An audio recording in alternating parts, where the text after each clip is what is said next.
दोस्तों ये जो पर्टिकुलर टॉपिक है कम से कम एक 2 या 3 स्टार तो कम से कम लगा ही लेना, क्योंकि ये पर्टिकुलर टॉपिक आप लोग को कई तरीके से मैं समझाने वाला हूं। राइट टू प्रॉपर्टी जो है वो एक कॉन्स्टिट्यूशनल राइट है। कॉन्स्टिट्यूशनल राइट पर स्टार लगा लेना। क्या कहता है कि स्टेट में अगर बात करें स्टेट के बारे में, state that no person can be deprive of their property without the authority of law. India के अंदर में लगानी है और एक चाइना के अंदर में लगानी है। अगर इंडिया यानी कि भारत के अंदर में लगानी है तो मुझे प्रॉपर्टी खरीदनी पड़ेगी बकायदा, और प्रॉपर्टी जो है वो प्राइवेट प्रॉपर्टी है। बेसिकली लैंड जो है वो प्राइवेट प्रॉपर्टी है हमारे देश के अंदर में। सरकार के पास भी जमीन है, पर लेकिन सरकार के पास तो जमीन ही है, मैक्सिमम जमीन का जो अधिकार है वो है हमारे प्राइवेट लोगों के पास में। दोस्तों ये जो पर्टिकुलर टॉपिक है कम से कम एक 2 या 3 स्टार तो कम से कम लगा ही लेना, क्योंकि ये पर्टिकुलर टॉपिक आप लोग को कई तरीके से मैं समझाने वाला हूं। और खासकर अगर किसी मुद्दे को लेकर 9 जज की बेंच बैठ जाए तो यार ये अपने आप में ही और इंपॉर्टेंट हो जाता है। मैं क्वेश्चन पूछूंगा, क्योंकि जब भी मैं आप लोगों से बात करता हूं कॉन्स्टिट्यूशनल बेंच के बारे में तो हमेशा मैं एक स्लाइड दिखाता हूं। आज मैं स्लाइड नहीं दिखाऊंगा, आज क्वेश्चन पूछूंगा। क्वेश्चन नंबर 1 तो यह है कि कॉन्स्टिट्यूशन बेंच बनाने का अधिकार जो होता है वो किसके होता है हमारे देश के अंदर में? President, prime minister, chief justice of India, या फिर कोई और इंसान? हमारे देश में कौन ये बनाता है? मिनिस्ट्री ऑफ लॉ बनाती है यहाँ पर। दूसरा क्वेश्चन यहाँ पर आप लोगों के सामने है, किस आर्टिकल में ये पावर दी गई है कि भाई साहब कॉन्स्टिट्यूशन बेंच आप लोग बना सकते हैं? दूसरा क्वेश्चन का आंसर आप लोग को यहाँ पर ये देना है, ताकि मुझे पता चल जाए कि हाँ आप लोग उस चीज को रिवाइज कर पा रहे हैं। और एक आर्टिकल में आप लोग को हमेशा बताता हूं कि जिस आर्टिकल में प्रेसिडेंट ऑफ इंडिया वो एडवाइस ले सकते हैं हमारे देश के अंदर में सुप्रीम कोर्ट से, वो कौन सा आर्टिकल है। और आर्टिकल मैंने आप लोग को बता भी रखा है, आप लोग लव से याद रख लेना उसको, ठीक है। या फिर बोलते हैं आई लव यू, है, हो गया। तो आर्टिकल 143 तो याद रख लेना, एग्जाम में मत बोलना, बेसिक पर्पज मार्क्स लाना होना चाहिए, ठीक है। और बाकी कौन सा आर्टिकल है यहाँ पर, ये आर्टिकल याद रखना, ये है आर्टिकल 145 जो मैंने आप लोगों को बता रखा है, डायरेक्ट क्वेश्चन पूछा जाता है। और यहाँ पर ये पावर दे रखी है चीफ जस्टिस ऑफ इंडिया को, तो ये चीज आप लोग यहाँ पर ध्यान रखना। तो ये 3 पॉइंट आप लोग को अगर पता रहेंगे, कई सारे क्वेश्चन के आंसर आप लोग निकाल कर ले जाओगे। तो अभी 9 जज की बेंच ने ये डिसीजन दिया है कि भाई साहब हमारे देश के अंदर में state has no right to acquire every, जो भी यहाँ पर प्राइवेट प्रॉपर्टी होती है, सुप्रीम कोर्ट ने ये बोल दिया। हमारे देश के अंदर में एक टाइम पर ऐसा था कि फंडामेंटल राइट में रखा गया था राइट टू प्रॉपर्टी को। तो राइट टू प्रॉपर्टी जब फंडामेंटल राइट में रखा गया तो ये समझ में आ गया कि यार प्रॉपर्टी हम लोगों ने फंडामेंटल राइट में रखती, और फंडामेंटल राइट है पार्ट 3 के अंदर में। तो दिक्कत क्या होगी कि अगर किसी भी इंसान की आप लोग जमीन लेना चाहोगे तो आर्टिकल 12 से लेकर आर्टिकल 35 तक फंडामेंटल राइट है, तो जमीन लेना भी फंडामेंटल राइट हो गया। आप लोग उसकी राइट का हनन कर रहे हैं, उसके राइट का अगर आप लोग हनन कर रहे हैं तो वो इंसान जो है वो सुप्रीम कोर्ट में जा सकता है। समझ में आ गया यहाँ पर? तो ये चीज आप लोगों को यहाँ पर समझनी है कि जब वो इंसान सुप्रीम कोर्ट में जा सकता है तो ये चीजें आप लोग ध्यान रखिएगा। आप लोग इस चीज को समझिएगा कि भाई साहब आप लोग उसकी जमीन नहीं ले सकते। आप लोगों ने कई बार ऐसी वीडियोस, कई बार ऐसी पिक्चर्स वायरल होती हुई देखी होगी कि एक हाईवे है, उस हाईवे को इस तरीके से बनाया गया है यहाँ पर, और यहाँ पर कोई इंसान बैठा हुआ अपना काम कर रहा है, भाई साहब उसका घर था। तो ये है राइट टू प्रॉपर्टी का पावर, यानी कि तुम उस इंसान ने अगर डिसाइड कर लिया तुमको प्रॉपर्टी नहीं देनी है तो भाई साहब नहीं देने हैं। ये चीज आप लोग यहाँ पर ध्यान रखिएगा। तो इसको लेकर पहले कुछ बेसिक बताता हूं, फिर मैं आगे चलूंगा इस पर्टिकुलर टॉपिक के ऊपर में। राइट टू प्रॉपर्टी जो है वो एक कॉन्स्टिट्यूशनल राइट है।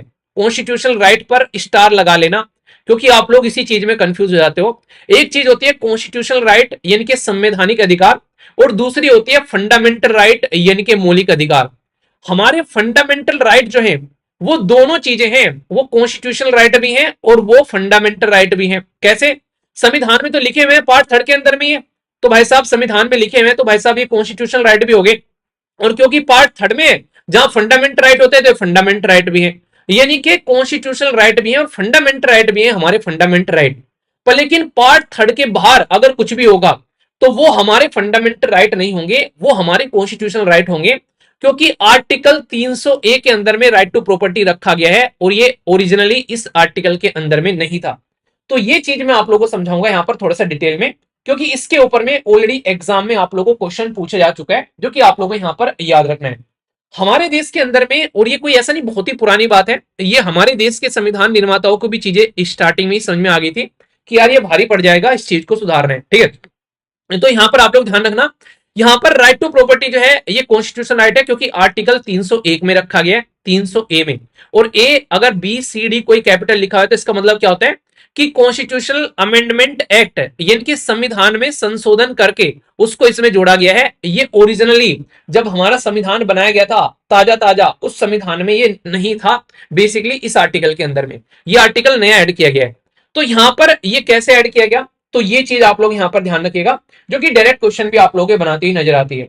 अगर चीजों को आप लोग ध्यान से समझोगे तो आप लोग यहां पर ये समझिए, हमारे देश के अंदर में अगर सरकार को कोई काम करना है तो सरकार यहां पर स्टार्टिंग से ही बहुत सारे रिफॉर्म लेकर आती है, जैसे एग्रेरियन रिफॉर्म हो गया, ठीक है। तो उन चीजों को ध्यान रखना, अगर एक इंसान की जमीन लेकर दूसरे इंसान को देनी है तो वो चीजें आप लोग यहां पर समझ सकते हैं।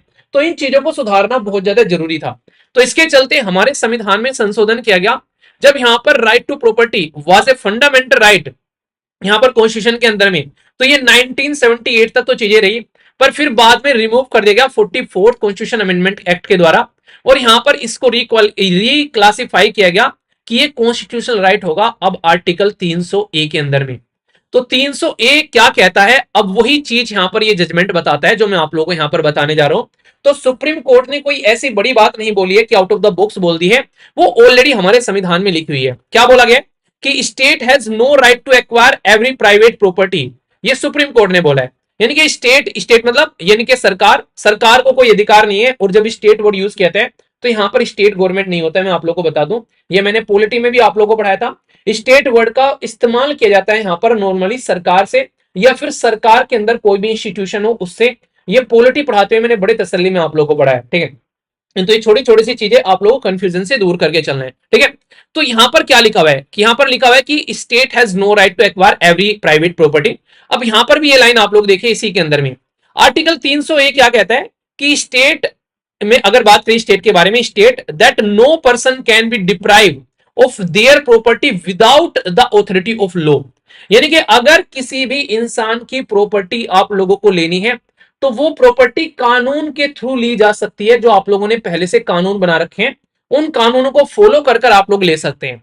और वो कानून आप लोग बोलोगे यार फिर तो इसका मतलब ये है कि सरकार कोई भी कानून बना सकती है और कोई भी कानून बनाकर सरकार किसी भी प्रॉपर्टी को ले सकती है। ना मुन्ना ना, यही तो गलती आप लोग कर देते हो, आप लोग कॉन्सेप्ट नहीं समझते हो, बस रट कर चले जाते हो। अब समझो इसको, आर्टिकल 300A क्या बोलते हैं, ध्यान से देखो इस लाइन को, state that no person can be deprive यानी कि ले सकता है देयर प्रॉपर्टी विदाउट यानी कि अगर यहां ऑथोरिटी बाय द लॉ यानी कि कानून बना है उस कानून के बिना वो नहीं ले सकते। दूसरी तरीके से समझाता हूं, इसका मतलब क्या है, इसका मतलब यह कि state can not take away citizen property without following the legal procedure.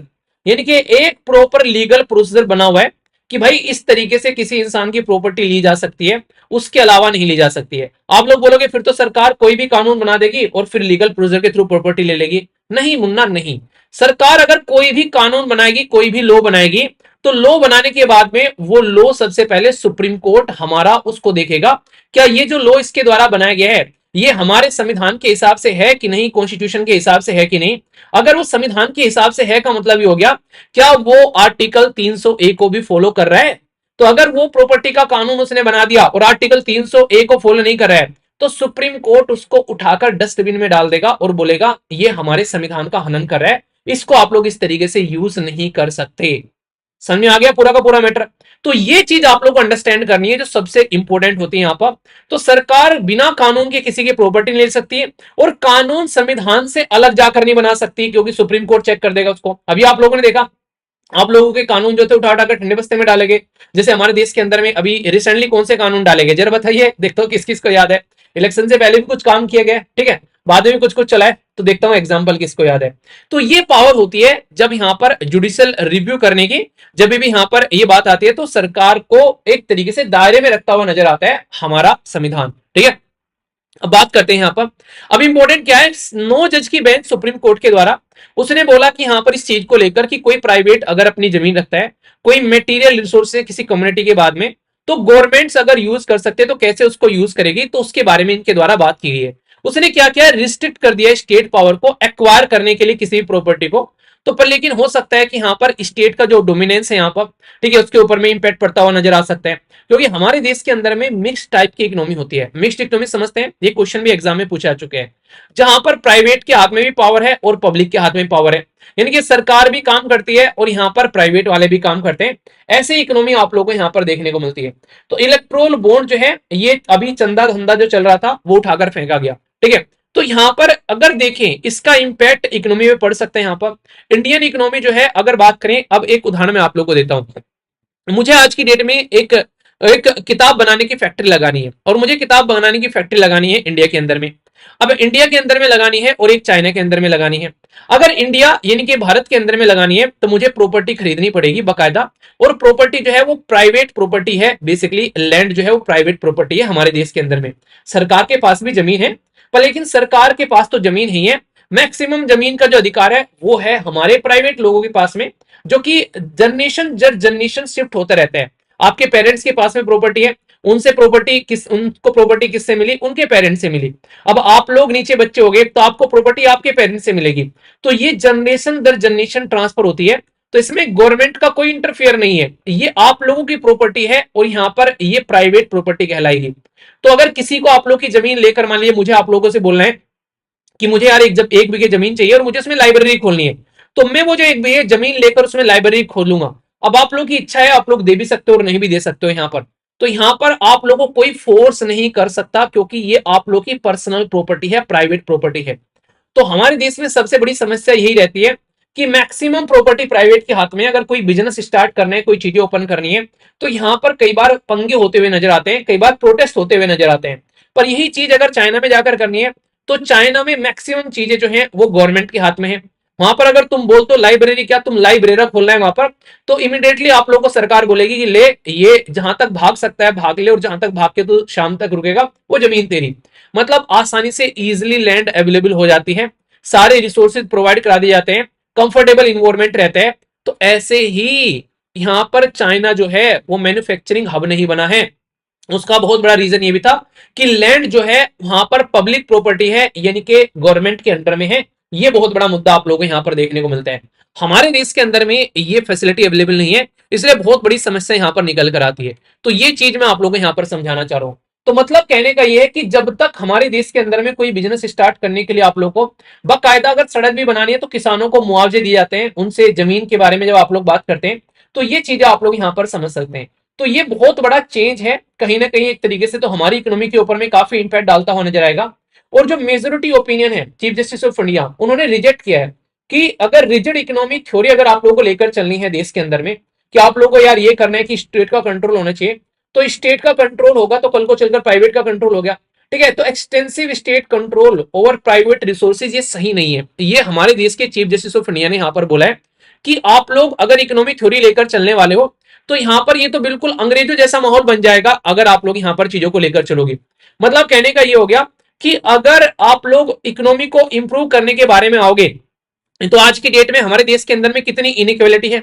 आप लोग देखो, कुछ लोग जो है वो इतना पैसा लिए बैठे हैं जिसकी कुछ हद नहीं है, और मैक्सिमम जनता के हाथ में कुछ नहीं है। तो वो चीजें आप लोगों को यहां पर समझनी पड़ेगी। इन्होंने रेफरेंस भी दिए यहां पर जस्टिस वी.आर. कृष्णा अय्यर जो थे, उन्होंने इंटरप्रिटेशन किया था 1977 में, जिसको यहां पर बेसिकली एक केस का नाम भी आप लोग याद रखते हैं, यह रंगनाथ रेड्डी केस। उन्होंने सजेस्ट किया था कि private property could be used by the state as a material resource of community। ये बहुत इंपॉर्टेंट लाइन है, याद रख लेना। और उस टाइम पर कई सारे क्वेश्चन भी पूछे गए थे ये यहां पर इस चीज से रिलेटेड।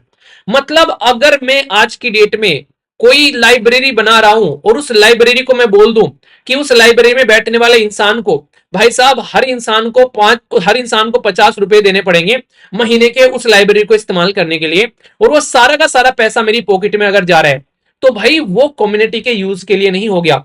अगर मैं बोलूं कि ये लाइब्रेरी फ्री है, जैसे आर के आश्रम की लाइब्रेरी आप लोग देखते हो, वहां पर माइन्यूट सी फी लगती है आप लोग की 400-500 रुपए, और फिर आप लोग बैठकर पूरा, आप लोग दिल्ली के अंदर में आप लोगों ने देखा होगा, तो आप लोग एंजॉय करते हो, सारी किताबें आप लोग वहां पर फ्री में पढ़ सकते हो। तो अगर मैं ऐसा बोलूं कि भाई इसको मेंटेन करने के ओनली आप लोग के 500 रुपए लगेंगे पूरे साल के, बाकी लाइब्रेरी फ्री है, तो ये लाइब्रेरी बनाने के लिए मुझे जमीन चाहिए, तो वो कम्युनिटी के लिए हो गई, कम्युनिटी यूज करेगी, उन बच्चों के लिए होगी जिन बच्चों को घर पर पढ़ने का माहौल नहीं मिलता है। तो ये क्या हो गया, तो ये हो गया कि भाई साहब मेटीरियल रिसोर्सेज जो भी हम लोग यूज कर रहे हैं, अगर कम्युनिटी के लिए यूज कर रहे हैं तो प्राइवेट प्रॉपर्टी को स्टेट ले सकता है कम्युनिटी के लिए। पर लेकिन स्टेट क्या करे, उस प्रॉपर्टी को लेकर अगर किसी अंबानी, अदानी, टाटा, बिरला, किसी प्राइवेट एंटिटी को अगर पकड़ा दी उठाकर, तो भाई वो फिर यहां पर हमारे लिए यूज की नहीं होगी है। और मैक्सिमम केसेस में ये प्रॉब्लम देखने को मिलती है, जिसके चलते दिक्कतें यहां पर निकल कर आती है। तो इसी के चलते यहां पर इनके द्वारा हिस्ट्री में जो जजमेंट आए हैं इस चीज को लेकर, देखो सुप्रीम कोर्ट की खूबसूरती पता है क्या होती है, अगर आप लोग इस चीज को समझने की कोशिश करेंगे, ये हिस्ट्री उठाकर बैठ जाते हैं कि पास्ट में कौन कौन से जजमेंट आए हैं, उन जजमेंट को ये देखते हैं और उसके बेसिस पर फिर चीजों को आगे लेकर चलते हैं। जैसे संजीव कोक मैन्युफैक्चरिंग यहां पर, और इसी के साथ में यहां पर यह बेसिकली माफ्टलाल इंडस्ट्री के बारे में बात की जा रही है 1997 का।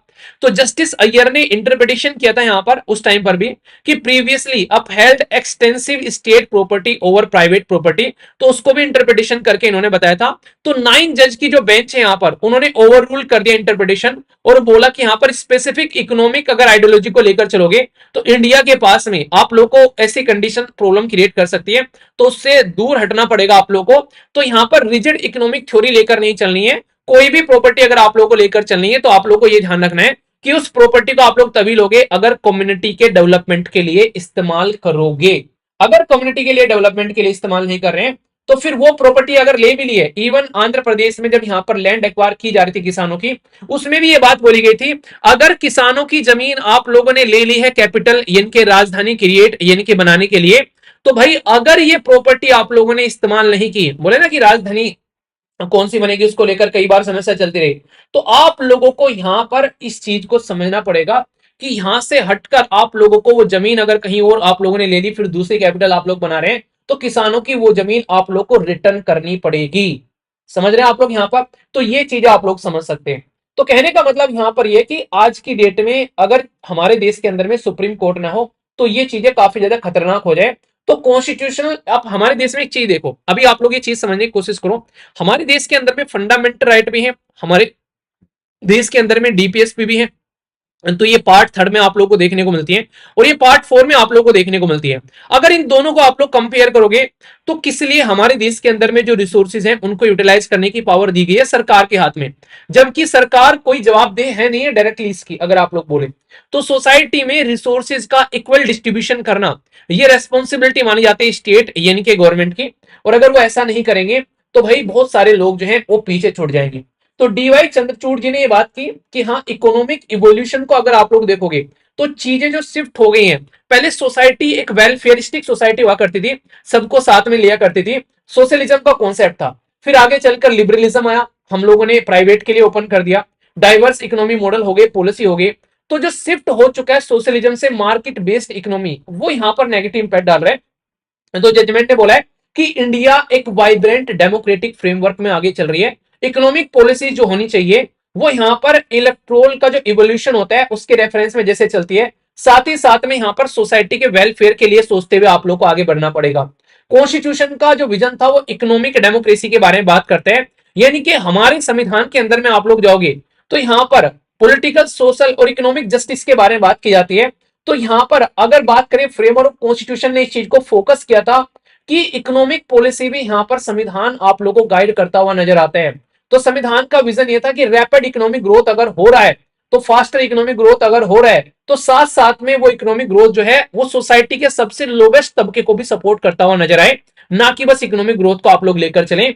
तो ये बातें इन्होंने समझाने की कोशिश की है यहाँ पर, यानी कि आज की डेट में जो शिफ्ट हो रहा है सोशलिज्म से मार्केट बेस्ड रिफॉर्म को आप लोग लेकर चल रहे हैं, या फिर कॉन्स्टिट्यूशनल विजन में अगर इकोनॉमिक डेमोक्रेसी को आप लोग समझोगे तो तभी आप लोग चीजों को समझोगे कि भाई सोसाइटी को आप लोग को कैसे लेकर चलना है। तो ये पॉलिसीज आप लोग कैसे लेकर चलनी है, हम सपोर्ट करते हैं तुम्हारा इकोनॉमिक ग्रोथ, पर लेकिन सोसाइटिक वेलफेयर के लिए होनी चाहिए यहाँ पर, ठीक है। तो सबसे पहली बात क्या करेगा ये जजमेंट, ये बैलेंस करेगा पब्लिक और प्राइवेट इंटरेस्ट को, ये सबसे इंपॉर्टेंट है। कम्युनिटी के वेलफेयर के लिए ले रहे हो भाई साहब, बढ़िया से लो यहाँ पर। तो यहाँ पर कहीं ना कहीं आप लोगों को देखने को मिलेगा कि इसके चलते जो प्राइवेट एरिया में खासकर कम्युनिटी मटेरियल के लिए अगर कंसीडर किया जाना है तो सही है। इवोल्व करेगा एक इकोनॉमी का नया मॉडल यहाँ पर, ये इकोनॉमी पर इंपैक्ट डालने वाला है, क्योंकि कोई भी प्रॉपर्टी आप लोगों के पास में है, कोई बिजनेस स्टार्ट करना चाहते हैं तो इसके बिना स्टार्ट आप लोग नहीं करोगे, ये बात आप लोग ध्यान रखना। तो इकोनॉमी के लिए एक नई इवोल्यूशन थोड़ी निकल कर आ रही है यहाँ पर कि कहां कहां पर आप लोग तो सिंगल आइडियोलॉजी को लेकर अगर आप लोग चल रहे हो भाई साहब तो उससे दूर हो जाओ, वो रिजिड है। कहीं ना कहीं कि भाई साहब इकोनॉमी की ग्रोथ के ऊपर ही फोकस देने हैं। भाई आज की डेट में आप लोग सोचो, आज की डेट में मान लीजिए आप लोग सारे के सारे आज की डेट में अगर कोई भी आज की डेट में क्लास देख रहे हो, ठीक है, मैं चूज कर लू आप में से 5 या 10 बच्चों को, और मैं बोलूं कि यार ये 5 या 10 बच्चों को ही मैं एप्लीकेशन पर पढ़ाऊंगा, भाई और को मैं कहीं भी एप्लीकेशन पर एंट्री नहीं करने दूंगा, एंट्री और सबकी बैन हो जाएगी। मतलब ये तो बेतुकी बात होगी, फालतू की बात होगी कि भाई साहब इन 4-5 बच्चों को क्यों, क्योंकि यही 4-5 बच्चे मुझे लग रहा है कि एक अच्छा रिजल्ट देकर आएंगे, फालतू में और के ऊपर में एनर्जी वेस्ट क्यों करना है। तो ये कैपिटलिज्म का कॉन्सेप्ट है। 4-5 बिजनेसमैन को लेकर आगे चल दो भाई, उसको दिखा दो कि वाह क्या इफेक्ट डाल रखा है इन लोगों ने, और इस इफेक्ट की वजह से हमारी इकोनॉमी कितनी शानदार बढ़ रही है। और बल्कि 4-5 को ले गए, हम 5 को ले गए, और 95 यानी कि हम लोग 95 लोगों को छोड़ गए। अब वो 95 लोग जो है उनको प्रॉपर एबीसीडी पढ़ना भी नहीं आता है भाई साहब, उनको कोई सिखाने के लिए तैयार ही नहीं है। तो ये होता है क्रोनिक कैपिटलिज्म, जो कि इसी को बोला है कि हम लोग अपनी जो इकोनॉमिक डेमोक्रेसी की ओर बढ़ने हैं, ये समझना पड़ेगा। और इससे हमारे संविधान निर्माताओं ने जो सोचा था वो स्ट्रेंथ करेगा, कॉन्स्टिट्यूशनल ट्रस्ट भी यहां पर ये चीज समझनी है। तो कॉन्स्टिट्यूशनल जो विजन है इकोनॉमिक डेमोक्रेसी का, वो इंपावर करता है इलेक्टेड गवर्नमेंट को कि वो परस्यू करे इकोनॉमिक पॉलिसी जो यूज करती है कॉन्टेम्परेरी चैलेंज को हटाते हुए यहाँ पर एस्पायर करे, और दोनों में बैलेंस बनाकर चले, पब्लिक और प्राइवेट दोनों को। ऐसा नहीं कि भाई साहब आप लोग बस प्राइवेट प्राइवेट पर फोकस देकर चल रहे हो। तो ये एक इतना शानदार डिसीजन है जो कि यहाँ पर हमारे देश के अंदर में इकोनॉमी की जो सिचुएशन है उसको भी चेंज करता हुआ यहाँ पर नजर आएगा, फ्यूचरिस्टिक अगर इसका इंपैक्ट आप लोग देखोगे। तो जाते जाते चीफ जस्टिस ऑफ इंडिया जो है डीवाई चंद्रचूड़ जी कमाल करते हुए जा रहे हैं, ठीक है ना। ये तो हो गया इनका पर्टिकुलर कमाल इस पर्टिकुलर टॉपिक को लेकर। तो कोई भी डाउट आप लोगों को नहीं होना चाहिए इस चीज को लेकर। और इसमें ऑलरेडी क्वेश्चन पूछा जा चुका है कि भाई साहब क्या बाहर का इंसान हमारे देश के अंदर में आकर प्रॉपर्टी खरीद सकता है। आज के डेट में दुनिया भर की कंपनी काम कर रही है, फेसबुक हो गया, आज के डेट में व्हाट्सएप हो गया, या मैकडी वगैरह हो गए, तो ये खुद अपनी जमीन खरीदते हैं यहाँ पर। तो उनकी प्रॉपर्टी खरीदना उनका फंडामेंटल राइट नहीं होता है, आप लोग ध्यान रखना, कॉन्स्टिट्यूशनल राइट है। और इसी के ऊपर में यूपीएससी का प्रीलिम्स का क्वेश्चन पूछा गया था। तो इतने डिटेल में टॉपिक को पढ़ाने का मतलब ये है कि अब आप लोगों से इस क्वेश्चन को लेकर कोई प्रीलिम्स से पूछ ले, कोई मेंस से पूछ ले, आप लोगों को मेंस का भी पूरा एक तरीके से बता दिया किस किस तरीके से चल सकती हैं। अगर कोई इंटरव्यू में पूछ ले तो आप लोग उसको पढ़ा दोगे कि आजा बैठ पढ़ाते हैं तुझे। ये टॉपिक बड़ा शानदार तरीके से कवर कर रखा है, मुझे याद आ गया। मेरा मेरा मेरा इंटरव्यू था, ठीक है, तो उस टाइम पर मैंने आप लोगों के साथ पहले ही बताया था, तो मेरे से क्वेश्चन पूछा गया, वो टॉपिक मैंने कुछ ही दिन पहले पढ़ाया भी था। तो मैं बैठा बताने के लिए, तो वो कह रहा है कि लग रहा है कि आज ही पढ़कर आए हो इस टॉपिक को और ताजा ताजा क्वेश्चन पूछ लिए। तो जब टॉपिक आप लोगों का कवर होता है तो आप लोग कॉन्फिडेंस रहता है। मैंने कहा अच्छा ये बात है, आओ बताओ, आप बताते हैं इसके अंदर में क्या क्या है। तो ये चीजें आप लोग यहाँ पर समझ सकते हैं। तो चीजों को अच्छे से समझ के चलो, बड़ा मजा आएगा और आप लोग चीजों को एंजॉय भी कर पाओगे। ठीक है, कैसा लगा टॉपिक, फीडबैक जरूर दे देना। और फीडबैक देने में आलस मत बरता करो। फीडबैक देना एक अच्छी प्रवृत्ति होती है, इंसान की एक अच्छे नेचर को दिखाती है कि वो अपनी चीजों को समझ रहा है कि वो क्या कर रहा है क्या नहीं कर रहा है। फीडबैक देना एक बिल्कुल इतनी पावर है आप लोगों के पास में जैसे वोटिंग पावर होती है। तो लाइक या डिसलाइक कर बता सकते हैं जैसा भी आप लोगों को लगता है। ठीक है,